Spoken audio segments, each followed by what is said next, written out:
कि कई स्थान ऐसे हैं जहां पर भारी जलभराव की स्थिति भी देखने को मिली। अब जलभराव के चलते लोगों को भारी परेशानी का सामना भी करना पड़ा। बारिश के बाद जलभराव के चलते सबसे ज्यादा परेशानी सड़क और हाईवेज पर देखी गई, क्योंकि बारिश के बाद सड़कों और हाईवे पर बारिश का पानी जमा हो गया। इसके बाद इसके चलते लंबा जाम भी देखने को मिला।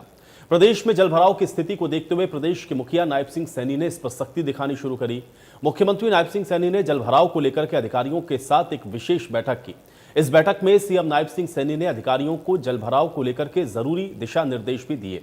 नायब सिंह सैनी ने अधिकारियों को निर्देश देते हुए यह कहा कि मानसून के दौरान जल निकासी की पुख्ता व्यवस्था होनी चाहिए और जिलों में उपलब्ध पंप सेट के जो डेटा हैं उनको भी जुटाया जाए। इसके अलावा नायब सिंह सैनी ने जिला उपायुक्तों को भी विशेष निर्देशित किया। नायब सिंह सैनी ने यह कहा कि बारिश के पानी की निकासी की व्यवस्था को लेकर के तैयारियां पूरी रखें। बैठक में सीएम नायब सिंह सैनी ने बारिश के पानी की निकासी के लिए ड्रेन इत्यादि की सफाई के काम का ब्यौरा भी खुद लिया है। मुख्यमंत्री नायब सिंह सैनी ने यह भी कहा है कि जन स्वास्थ्य अभियांत्रिकी विभाग और सिंचाई विभाग के पास उपलब्ध पंप सेट सुचारू रूप से काम करें। मुख्यमंत्री नायब सिंह सैनी ने निर्देश देते हुए यह भी कहा कि जल निकासी के संबंधित जो शिकायतें हैं उनका तुरंत निपटान भी किया जाए।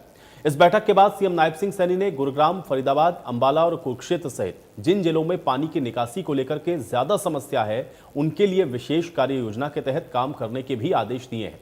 गुरुग्राम में भी जलभराव की स्थिति को देखते हुए कैबिनेट मंत्री राव नरवीर लगातार बैठकें कर रहे हैं और इसी कड़ी में राव नरवीर ने नगर निगम और जीएमडीए के साथ एक अहम बैठक की। इसमें अधिकारियों को जलभराव की स्थिति से निपटने के आदेश दिए गए। अब गुरुग्राम में जलभराव वाले कुल 150 स्थान हैं जिनको चिन्हित किया गया। हालांकि जलभराव की चिन्हित जगहों के आधे स्थानों पर अभी भी काम हो नहीं पाया है। माना यह जा रहा है कि अगले साल यानी कि 2026 तक गुरुग्राम की ड्रेनेज व्यवस्था को ठीक किया जाएगा, लेकिन अभी भी आप देख रहे हैं कि मानसून की इस बारिश ने जो तमाम दावे हैं उनकी पोल खोल दी है। और अब कुछ तस्वीरें आपको सबसे पहले दिखा देते हैं। मानसून की बरसात की शुरू होते ही आप देखिए किस तरह की जलभराव की स्थिति है। फरीदाबाद की तस्वीरें आप देख करके अंदाजा लगा लीजिए किस तरह से ये जो पानी है वो भरा हुआ आपको दिखेगा।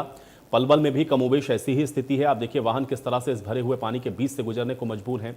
रतिया की भी तस्वीरें आप देख सकते हैं। ऑफिसेज और कार्यालय तक ये पानी आपको दिखेगा। और बराड़ा में भी कमोबेश इसी प्रकार की तस्वीर, जहां पे सड़कें पूरी तरह से जलमग्न आपको नजर आ रही हैं। तो ये सिर्फ 4 तस्वीरें नहीं हैं, इसी तरह की तस्वीरें लगातार आप देख रहे हैं कि प्रदेश से देखने को मिल रही हैं। लेकिन उन सब के बीच में आप ये कह सकते हैं कि आखिर ये क्यों जो तस्वीरें हैं वो नहीं बदलती हैं, ये एक बड़ा प्रश्न आज भी बना हुआ है। 4 और तस्वीरें हैं। भिवानी की भी आप तस्वीरें देख सकते हैं। करनाल में भी आप देखिए किस तरीके से जो जलभराव की स्थिति थी ये भी देखने को मिली है। कैथल और नारनौल की भी तस्वीरें आपको दिखा रहे हैं। तो ये वो तस्वीरें हैं जो कि आज जलभराव की और जलजमाव की हैं। और अभी मानसून आप कह सकते हैं कि पूरी तरह से एक्टिव नहीं हुआ है, लेकिन जब ये पूरी तरह से आप कहेंगे या फिर भारी बरसात जब होनी शुरू होगी तो किस तरह की परिस्थितियां बन सकती हैं इसका अंदाज़ा आप लगा सकते हैं। ये अलग बात है कि आप देख रहे हैं कि मुख्यमंत्री से लेकर के मंत्री लगातार ये कोशिश कर रहे हैं कि जो स्थितियां हैं उनको बेहतर किया जाए। अब जलभराव का समाधान कैसे होगा ये भी आपको बताते हैं। नायब सिंह सैनी की अध्यक्षता में एक बैठक हुई है और मुख्यमंत्री ने इसमें सभी जिला उपायुक्तों से फीडबैक लिया है, यानी कि अपने अपने जिले में जो जलजमाव की समस्याएं हैं उनको चिन्हित करने के लिए कहा गया। इसमें खासतौर से गुरुग्राम और फरीदाबाद समेत कई जिले ऐसे हैं जहां पर भारी जलभराव की समस्या होती है। और गुरुग्राम और फरीदाबाद हर साल आप देखते हैं कि लगातार जलभराव की समस्या से जूझते हैं और इस वजह से इन जगहों पर विशेष इंतजाम करने और प्रभावित जिलों के लिए विशेष कार्य योजना बनाने के निर्देश मुख्यमंत्री के द्वारा दिए गए हैं। मानसून में जल निकासी की पुख्ता व्यवस्था हो ये सुनिश्चित करने के भी निर्देश मुख्यमंत्री की ओर से दिए गए हैं। पंप सेट के जरिए भी इनको जहां से भी जल्द से जल्द पानी निकाला जा सकता है उसकी व्यवस्था भी की जाए। और शायद यही वजह है कि सभी जिलों के पंप सेट का जो डाटा है उसको भी बताने के निर्देश हैं। बारिश के पानी की निकासी की तैयारी पूरी रखें, ये भी निर्देशित मुख्यमंत्री की ओर से किया गया है। और विभागों के पास उपलब्ध पंप सेट सुचारू रूप से काम करें, ये भी जो स्थानीय प्रशासन है वो सुनिश्चित करे। अब ज़्यादा जलभराव वाले स्थान कौन कौन से हैं? ये वो जिले हैं जहां पर आप कह सकते हैं कि ज़्यादा जलभराव होता है। गुरुग्राम खासतौर से शहर के अंदर आप देखते हैं किस तरह की स्थिति बारिश में हो जाती है। फरीदाबाद शहर का भी कमोबेश वैसा ही हाल होता है। कुछ जगहों को अगर आप छोड़ दें तो ज़्यादातर जगहों में जलभराव की एक बड़ी समस्या फरीदाबाद में भी होती है। अंबाला भी इससे अछूता नहीं है और अंबाला के अंदर भी ड्रेनेज व्यवस्था को बेहतर करने के लिए और जल निकासी के प्रबंध करने के निर्देश मुख्यमंत्री ने दिए हैं। और कुरुक्षेत्र में भी कमोबेश ऐसी ही तस्वीरें सामने आती हैं। तकरीबन हमने 150 के आसपास जगह चिन्हित की थी जहां जहां गुड़गांव में जल भराव होता है। तकरीबन आधी जगह जो 150 जगह चिन्हित की उन पर पानी नहीं भरेगा। लेकिन मैं आज कह दूं और कल भी मैंने कहा था कि आधी जगह पे अभी उतना काम नहीं हो पाया जितनी हमने कोशिश करी थी। तो अगले साल तक 2026 तक मैं कह सकता हूं कि हम सारी ड्रेनेज व्यवस्था ठीक कर रहे हैं। कई जगह नहीं बना रहे, जहां जहां परेशानी आ रही है वहां उसको देख रहे हैं कि इसका पानी कहां निकाला जाए। एकदम तो पानी निकलता नहीं और कभी भी पंपिंग सेट से बरसात का पानी नहीं निकल सकता, घंटा 2 घंटा उसको निकालने में लगते हैं। कोशिश है कि इसका समाधान जल्दी हो सके।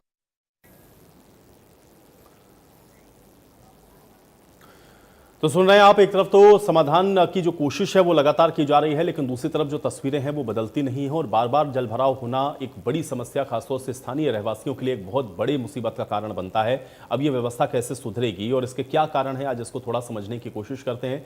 3 मेहमान हैं मेरे साथ, पहले उनका परिचय करवाते हैं, उसके बाद आज की चर्चा की शुरुआत करेंगे। डॉक्टर पंकज बेनीवाल जी हमारे साथ, भारतीय जनता पार्टी के प्रवक्ता हैं। डॉक्टर पंकज बेनीवाल जी, स्वागत है आपका। योगेश सिहाग जी हमारे साथ, कांग्रेस पार्टी के प्रवक्ता हैं। योगेश सिहाग जी, आपका स्वागत है। और ओंकार सिंह जी हमारे साथ, इंडियन नेशनल लोकदल के प्रवक्ता हैं। ओंकार सिंह जी, आपका भी स्वागत है। पंकज जी, आपसे शुरुआत करूंगा क्योंकि ये तो साल दर साल हम लोग देखते हैं और हर साल की ये तस्वीरें, अगर इस तस्वीरों में कोई डेट ना डाले तो बता पाना मुश्किल है कि पिछले साल की हैं या इस बार की हैं। हर बार उसी तरह का जलभराव और अभी तो मानसून पूरी तरह से एक्टिव भी नहीं है। ये तस्वीर क्यों नहीं बदल पा रही बेनीवाल जी? बार बार जबकि ये निर्देशित किया जा रहा है कि नई व्यवस्था को दुरुस्त करें, उसके बावजूद भी ऐसी तस्वीर, क्या कारण है? नमस्कार आयुष जी, सभी साथियों को नमस्कार और सभी दर्शकों। बिल्कुल ठीक है, आपने तस्वीर के माध्यम से दिखाया कि जलभराव की स्थिति है और साल दर साल ऐसे ही होता है, किसी भी कालात्मक तारीख भी। लेकिन माननीय मुख्यमंत्री नायब सिंह सैनी जी हैं या फिर अभी राव नरवीर सिंह जी का भी आप बयान दिखा रहे हैं, तो राव नरवीर सिंह, जैसे मैं भी गुरुग्राम से आता हूँ, तो राव नरवीर सिंह की जो कार्यशैली मैंने देखी है पिछले कम से कम 1.5 महीने से, वो लगातार जो 150 चिन्हित स्थान किए गए, वो एक दिन में नहीं है, वो लगातार पिछले 1.5-2 महीने से लगातार जनता के बीच जा रहे हैं। जहां पर जल भराव होता था उन जगह पर जाकर उन जगह की स्थिति का जायजा ले रहे हैं। अगर कोई नाली या कोई ड्रेन या फिर कोई सीवर व्यवस्था खराब हो गई है जो साफ नहीं हो सकती, उसके लिए नई लाइन का भी सेटअप डाला जा रहा है। तो तरीके से हर चीज के लिए काम किया जा रहा है। जैसे राव नरवीर सिंह जी ने कहा कि गुड़गांव की जो व्यवस्था है, जो 150 हमने चिन्हित किए स्थान, उनमें से आधे से ज्यादा बिल्कुल ठीक हो गए और 150 स्थानों पर पानी की व्यवस्था जो चालू रूप से चलेगी और आधे स्थानों पर जो काम अभी चल रहा है वो आने वाले समय में और अच्छे से दुरुस्त होगा। इसी के तरीके से आज माननीय मुख्यमंत्री जी ने भी समीक्षा बैठक की और जो उपायुक्त थे उन सभी से, सभी जिलों के उपायुक्तों से सारी चीजों की जानकारी ली कि भाई जो पंप सेट है वो आपके पास कितने हैं, वो सुचारू रूप से चल भी रहे हैं कि नहीं चल रहे हैं। ऐसा ना हो जो आप फोटोज दिखा रहे हैं बार बार जलभराव की और जो पूरी स्थिति ऐसी चलती है। तो नायब सिंह सैनी जी खुद इस चीज के लिए संजीदगी से काम कर रहे हैं और सरलता के साथ पूरे हरियाणा की जनता को परेशानियां ना हो इस मानसून के जो मौसम आने वाला है, जो भी दस्तक दे भी चुका है थोड़ा सा, और उसमें जो भी समस्याएं हैं उन समस्याओं का निपटारण करने के लिए। नहीं, लेकिन पंकज बेनीवाल जी, इसके प्रयास में क्या, मैं तो ये कह रहा हूं कि सरकार तो बार बार निर्देशित कर ही रही है, क्योंकि चाहे आप मनोहर लाल जी के समय से बात करिए या नायब सिंह सैनी जी के कार्यकाल की आप बात कर लें, हर बार मुख्यमंत्री जब भी इस तरह की परिस्थितियां होती हैं निर्देशित करते हैं अधिकारियों को कि भाई आप ये करें, या फिर जो संबंधित विभाग के मंत्री हैं वो भी अधिकारियों को कहते हैं कि आप सुनिश्चित करें। लेकिन उसके बावजूद भी वो चीजें अगर रिपीट हो रही हों तो कुछ तो खामी, कहीं तो ऐसा कमी रह जा रही है जो या तो आइडेंटिफाई कर नहीं पा रही है या वो ग्राउंड पे एग्जीक्यूट नहीं हो पा रही है। क्या इसका कारण है बेनीवाल जी? मेन कारण अगर हम एक वैसे बात करें वार्तालाप में, तो इसका मेन कारण पॉलिथीन है। पूरे हरियाणा का जहां भी अगर सीवर लाइन चौक होगी, कोई नाली चौक होगी, तो वो पॉलिथीन की वजह से होती है, जिसके लिए नायब सिंह सैनी जी की सरकार, खुद मुख्यमंत्री जी भी, खुद जो हमारे पर्यावरण मंत्री हैं राव नरवीर सिंह जी, लगातार बार बार जनता से आग्रह करते कि पॉलिथीन का प्रयोग ना करें, क्योंकि पॉलिथीन एक बार कहीं फंस जाता है वो आसानी से निकलता नहीं है। और उसी की जब भी अगर हम सीवर की सफाई करेंगे या किसी नाले की सफाई करेंगे या घर के बाहर, किसी के घर के बाहर नाले है उसकी सफाई करें, तो आप पाएंगे कि जो पैकेट्स हैं, जो पॉलिथीन के पैकेट्स हैं, वो सारे वहां पर जाकर चौक कर देते हैं। ना ही वो पानी से गलते हैं, ना ही वो जल्दी से वहां से निकलते हैं और पूरा फंस के वो नालियों को और जो सीवर व्यवस्था है उसको चौक करने का काम ये चीजें करती हैं। तो मेरी हरियाणा की जनता से आपके चैनल के माध्यम से आग्रह भी है, माननीय मुख्यमंत्री जी भी कर रहे हैं, माननीय पर्यावरण मंत्री जी भी कर रहे हैं, और हमारा भी एक आप लोगों से आग्रह है हरियाणा की। नहीं, वो देखिए अवेयरनेस वाली चीज पंकज जी अपनी जगह है, लोगों को बार बार अवेयर भी किया जा रहा है, आप भी कह रहे हैं, हम लोग भी कहते हैं, लेकिन आप तो पॉलिथीन पर बैन भी लगा चुके हैं। लेकिन मैं ये समझना चाह रहा हूं कि भाई ये व्यवस्था के अंदर परिवर्तन क्यों नहीं हो रहा है? और ये गुरुग्राम और फरीदाबाद, इसलिए मैं ज्यादा इस पर जोर दे रहा हूं क्योंकि इसको तो आप स्मार्ट सिटी की बात कहते हैं, एनसीआर का लगा हुआ इलाका है गुरुग्राम आपका। आप देखिए पूरी तरीके से किस तरीके से बड़ी बड़ी कंपनीज वहां पर हैं, किस तरीके का इंपैक्ट पड़ता होगा और क्यों ये स्मार्ट सिटी नहीं तब्दील, ऐसे स्मार्ट सिटी बनाएंगे क्या आप जहां पे इस तरह का जलभराव हो? बेनीवाल जी। नहीं, आयुष जी, लगातार नायब सिंह सैनी जी के नेतृत्व में हरियाणा की सरकार लगातार कार्यरत है, काम कर रही है। और अभी राव नरवीर सिंह ने खुद बताया कि हमने 150 ऐसे स्थानों को चिन्हित किया है जो गुरुग्राम के अंदर है, जहां पर जल भराव होता है, जिसकी वजह से आवाजाही पर दिक्कतें आती हैं। तो उन सबका सोल्यूशन सरकार ने खुद पहल की, खुद मंत्री जी गए हैं, जा जाके पंप सेटों को चेक किया है कि सारी चीज ड्रेन है, ड्रेन पे जाकर भी उन्होंने चेकआउट किया है कि भाई यहाँ से अगर पानी पीछे से फ्लो में आता है तो यहाँ से निकल जाएगा कि नहीं निकलेगा। तो सारी स्थितियों को जायजा, ठीक है, आप ये कह रहे हैं कि जायजा ले रहे हैं, आप गंभीर हैं और ये परिस्थितियां सुधारने की कोशिश है। ठीक है योगेश जी, बहुत जल्दी। योगेश जी, ये साल दर साल तस्वीरें क्यों नहीं बदलती हैं? देखिए आयुष जी, सबसे पहले तो आपके माध्यम से इंडिया न्यूज के सभी दर्शकों को और प्रवक्ता साथियों को नमस्कार, राम राम। देखिए बिल्कुल ये एक गंभीर विषय है, क्योंकि अब जब भी मानसून की शुरुआत होती है, और मैं समझता हूँ अभी तो शुरुआती दिन है और अभी से इतनी बड़ी समस्या है, और ये अब से नहीं, पिछले बिल्कुल ठीक कहा कि 5-7 साल से तो हम कंटिन्यू देख रहे हैं। तो ऐसे क्या कारण, हमें इसकी गहराई में जाना होगा कि इसका समाधान क्यों नहीं हो पाता।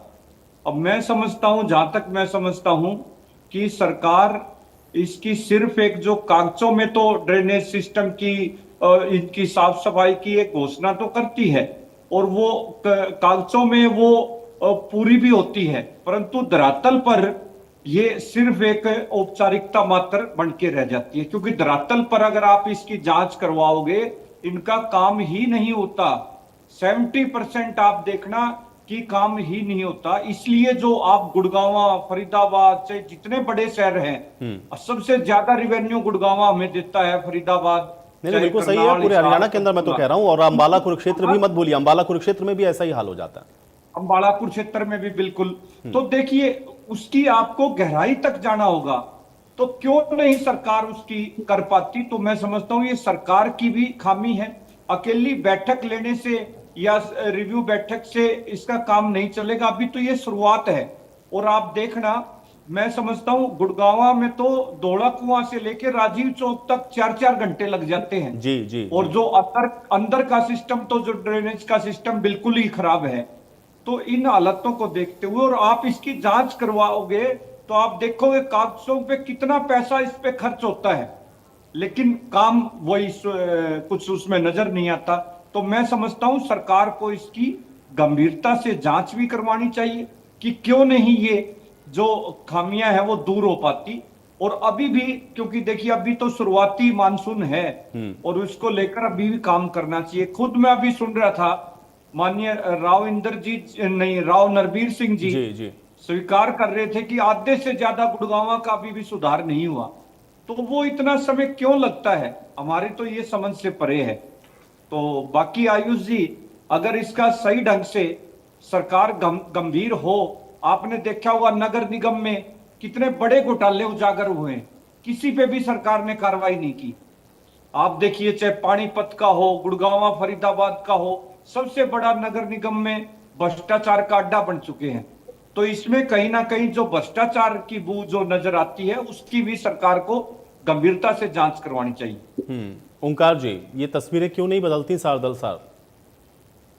आयुष जी, 11 वर्ष तकरीबन होने के बाद सरकार तस्वीरें इसलिए नहीं बदलती क्योंकि सिर्फ बरसात के मौसम में इनको याद आता है। जैसे बरसाती मेंढक बरसात में याद आते हैं, वैसे ही बरसात के मौसम में सरकार को इन समस्याओं को ध्यान में आती है। आप देखिए, आप गुड़गांव और फरीदाबाद की बात कर रहे थे, मैं करूं अम्बाला नंबर 1 पे है। अम्बाला छावनी और अम्बाला शहर इतना जल भराव होता है कि पूछिए मत, हर वर्ष होता है। 2023 में तो बाढ़ आई थी, पूरा इंडस्ट्रियल एरिया अम्बाला छावनी का डूब गया। जी 9-9, 10-10 फुट पानी चला गया था, सारी मशीनरी खराब हो गई थी। लेकिन मंत्री जी यहाँ के रहने वाले, उन्होंने सिर्फ घोषणाएं करी, हम दीवार बना देंगे, हम टांगरी का दूसरी तरफ बंदा बना देंगे, बनाया नहीं जाता।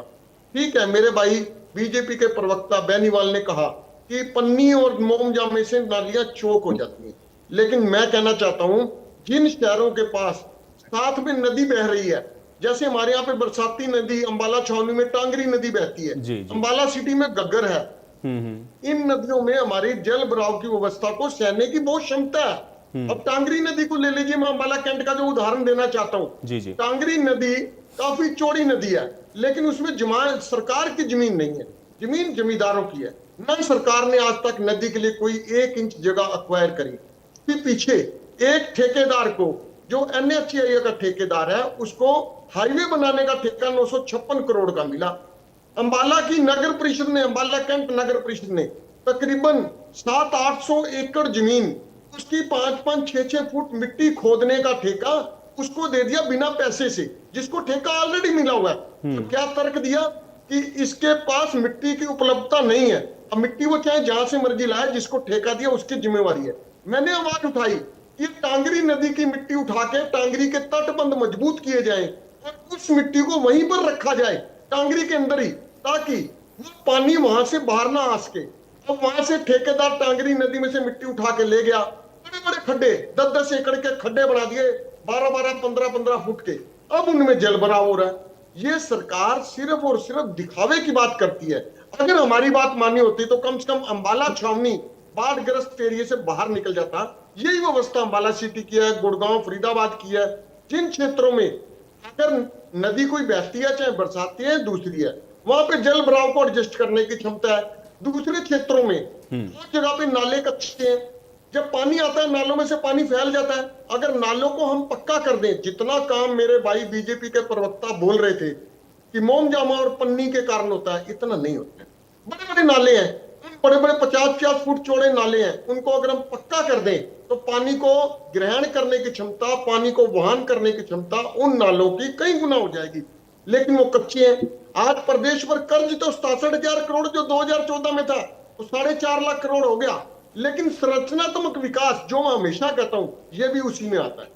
संरचनात्मक विकास का मतलब है जो टांगरी नदी है या गग्गर नदी है या यमुना नदी है, जो छोटी नदियां जा रही हैं किसी शहर के साथ से, वहां पे उनकी परिस्थिति को जांचा जाए, उसके तटबंध मजबूत किए जाए और तटबंध मजबूत करने के साथ साथ उनको खुदाई करके शुरुआती दौर से लेके अंतिम छोर तक अगर हम उसको गहरा करेंगे तो पानी निकलेगा। नहीं ओंकार जी, आपने जो बात शुरुआत में कही वही सबसे मुझे लगता है कि महत्वपूर्ण है और वो गौर करने वाली। मुझे लगता है कि ओंकार जी, अगर ये चीजें साल दर साल होती रहें तो फिर ये मानसून में ही ये व्यवस्था करने की जरूरत नहीं, लेकिन मानसून में ही करेंगे तो कैसे निपटेंगे? बेनीवाल जी, ये कागजों पर सिर्फ होता है, ये ग्राउंड पर नहीं है, और ग्राउंड की हकीकत इससे इतर है, इससे कोई इनकार नहीं कर सकता। और अगर अलग नहीं होती तो ये तस्वीरें नहीं होती, ये सिर्फ कागजों पर होता है। बेनीवाल जी। आयुष जी, आप लोग कह रहे हैं कि कागज, एक बार हमने कुछ साल पहले सुना था कि गुरुग्राम में महाजाम लगा था पानी की वजह से, बारिश की वजह से। उस पानी के महाजाम को देखते हुए उस सारा का जब पानी का जो डाइवर्जन था वो सारा कर दिया गया। अब NH8 के ऊपर जो गुरुग्राम से दिल्ली की तरफ जो रास्ता जाता है, जयपुर से आता है, अब वहां पर जाम की स्थिति नहीं बनती है, ना ही वो पानी बनता है। वो पानी उस समय पर देखा होगा हम लोगों ने, किश्तियां भी लोगों ने चला के दिखाई थी, तो वो सारी की सारी स्थितियों पर काम किया गया और उस पूरे सिस्टम को, जहां से वो पानी को मोड़ करके हमने एक झील का निर्माण भी किया, उस पानी को झील तक लेके गए। तो ये झीलों का बनाना, तालाबों की जो सफाई व्यवस्था की गई है वो मानसून से पहले की गई है कि भाई जो पानी आए वो तालाबों तक पहुंच जाए। सीवर व्यवस्था जितनी थी, जितनी भी सीवर है पूरे हरियाणा की, उनको सफाई कर्मचारियों ने साफ करने की पूरी दिन रात मेहनत कर रहे हैं ताकि वो साफ रहे और जब पानी आए तो उस पानी का जो लोड है उसको एडजस्ट कर पाए। और ये सारी चीजें अब दिन पर दिन लगातार होती जा रही है। ऐसा नहीं है कि आज मानसून आ गया तो आज समीक्षा बैठक इसलिए थी कि जो अभी तक आप लोगों को जिम्मेदारियां दी गई थी उन पर आप लोग कितना खरा उतरे हैं, आप लोग कितना काम कर रहे हैं, कितने पंप सेट आपके पास है। आज माननीय मुख्यमंत्री जी ने खुद इसका जायजा लिया इस चीज का कि क्या हो रहा है, क्या अभी तक दिशा निर्देश जो पहले दिए गए थे उनके ऊपर कितना काम नहीं। मैं इसीलिए मैं बेनीवाल जी अपने फिर पहले ही सवाल पे आता हूं। मैं तो ये कह रहा हूं कि ये तस्वीरें साल दर साल अगर नहीं बदल रही हैं तो इसका मतलब तो ये है ना कि ये पूरी तरह से फेलियर है। कोई एक शहर मुझे ऐसा बता दीजिए जो पिछले 10-11 साल में आप लोगों ने पूरी तरह से दुरुस्त कर दिया हो, पीछे के सरकारों पर अगर ना जाए। भाई 10 साल तो मुझे लगता है मैक्सिमम चाहिए ना, कि भाई 10 साल में तो कम से कम एक शहर जलभराव से मुक्त हो सकता है। एक भी नहीं है हरियाणा के अंदर। नहीं, हम तो पुरानी सरकारों पे जाएंगे भी, क्योंकि 11 साल से भारतीय जनता पार्टी का, हरियाणा की जनता के आशीर्वाद से जो कार्यकाल है भारतीय जनता पार्टी का रहा। तो पहले इन लोगों ने क्या किया क्या नहीं किया उन पे नहीं, हम लोग नई व्यवस्था को दुरुस्त कर रहे हैं। और कुछ ऐसी जगह भी हैं जिनका हम बार बार नाम ले, तो वहां पर जो पॉपुलेशन है उसका हजार्ड भी हुआ है, पॉपुलेशन बढ़ी भी है। जैसे सीवर लाइन अगर पहले 5 लाख लोगों के लिए गुरुग्राम में डाली गई तो आज गुरुग्राम में 10 से 15 लाख लोग रहते हैं। तो जो पॉपुलेशन भी आई है, उस पॉपुलेशन की वजह से भी जो पानी की व्यवस्था है, जो सीवर लाइन वगैरह, वो कंपनसेट नहीं हो पा रहा। तो उन सब चीजों को नए तरीके से रीलोकेट करके, जैसे माननीय पर्यावरण मंत्री राव नरवीर सिंह जी भी कह रहे थे कि हम पूरा डाइवर्जन करने की कोशिश कर रहे हैं कि भाई पानी का जल भराव यहाँ है तो इस जल की निकासी को निकाल के हम कहाँ लेकर के जाए, या कितनी बड़ी यहाँ पर सीवर व्यवस्था ले। तो लगातार भारतीय जनता पार्टी की सरकार नायब सिंह सैनी जी के नेतृत्व में लगातार कार्यरत कर काम कर रही है।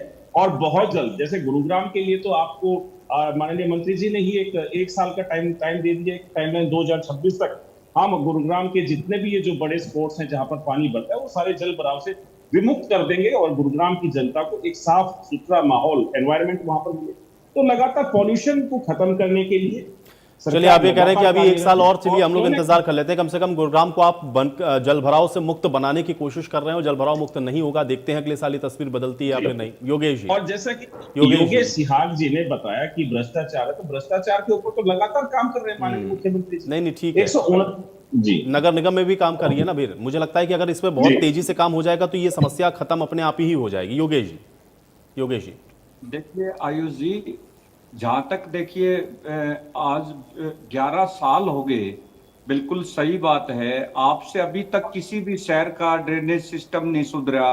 आप कहीं भी आप जो सही ढंग से प्रॉपर, केवल इसकी याद मानसून के समय में आती है, औपचारिकता मात्र के लिए 1-2 मीटिंगें, समीक्षा बैठक होती है, परंतु वो ही डाक के 3 पात।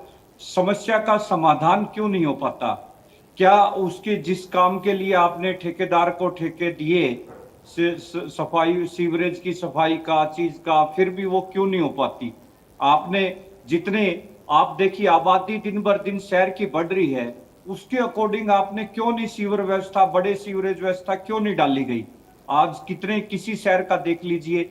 और आप जहां तक पंकज बेनीवाल जी कह रहे हैं कि मुख्यमंत्री जी काम कर रहे हैं जीरो टॉलरेंस पे, तो हमें तो आज तक जितने महानगर हैं हरियाणा के, सभी में घोटाले सफाई के नगर निगम में हुए हैं। किसी की भी पूरी जांच क्यों नहीं करवाई?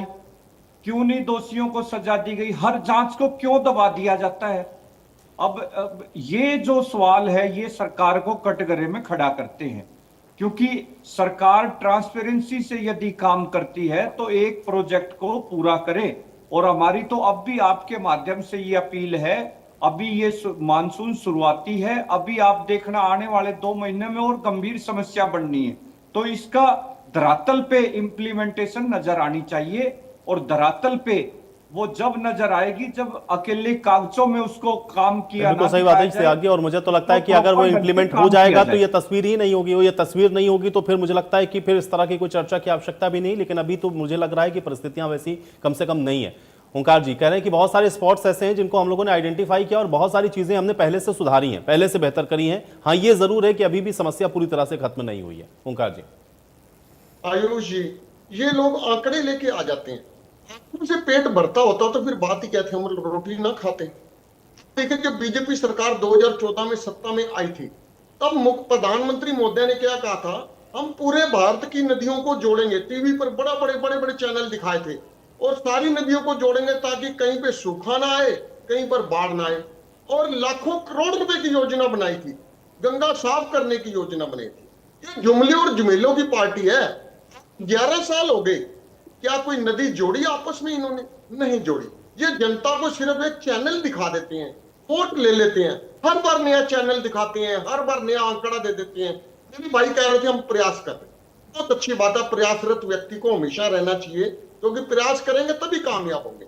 लेकिन मैं एक बात पूछना चाहूंगा, आपके प्रयास कब तक पूरे हो जाएंगे? क्या आप जब तक सत्ता में रहोगे तब तक ये समस्या हल हो जाएगी, या सत्ता में आपके जाने के बाद हमारी बारी आएगी, हम हल करेंगे? ये जरूर बताएं। ये सिर्फ और सिर्फ ढकोसलेबाजी और ड्रामेबाजों की सरकार है, कुछ नहीं करना इन्होंने।